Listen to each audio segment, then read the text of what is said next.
Hi, this is Billy Selekane, founder and president of Global Conference Television. Today it's our last day at the PSA convention in Zebra Lodge. What an amazing 3 days. We've had the best of the best.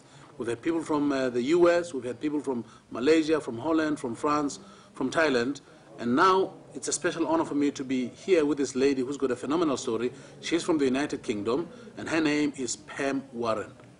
Good afternoon, Pam. Hello, Billy. How are you? I'm good, thank you. Lovely. I'm from Britain, and I'm a train crash survivor. The train crash was just outside of Paddington and was absolutely huge. 31 people died and over 500 of us were injured. I was supposed to be the 32nd victim, but luckily I survived. However, I survived with horrendous injuries, which then effectively ended the life that I had before. I had to reinvent myself and start a new life.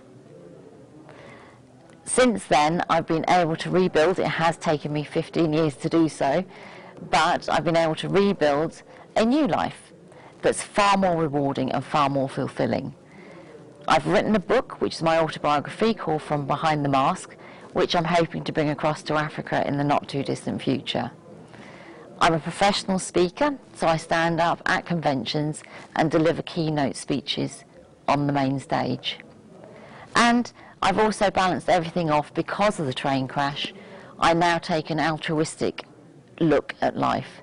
So I work for 2 national charities in the UK to give back as much as I receive.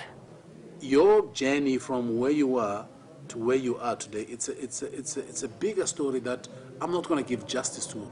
Now, when you were in hospital, totally immobilized, what got you to think about that concept?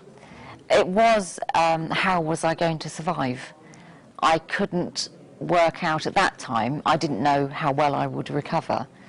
And when you're faced by a huge challenge, you have to think about, okay, how am I going to tackle it?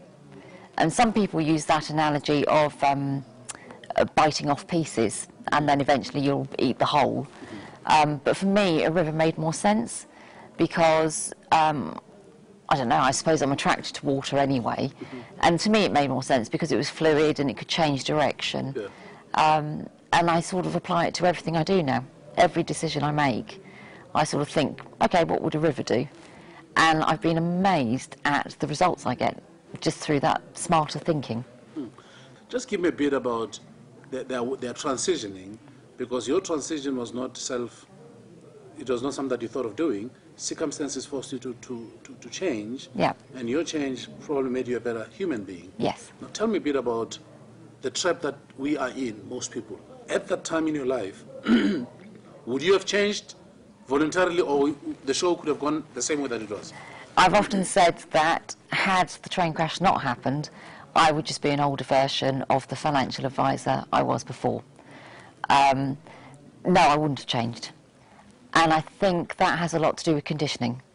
Every society in every country, in every world, is brought up to believe that if you work hard, you can earn money. And when you can earn money, you can buy things. And that seems to be part of humans' new reason for living, is to own material things. But that's not to say that anyone's to blame for that. It is just society telling you to do that. So I don't think that had the train crash not happened and I came so close to death, I wouldn't have then had the time to stop and think, was it worth it? Would I have been happy to have died that day just with the life that I'd led up until that point? And the answer was no. I think I came to appreciate that in order to be satisfied with life, it's nothing to do with money. To be content, that's nothing to do with money. To make a difference and affect other people's lives in a positive way, that's what's more important.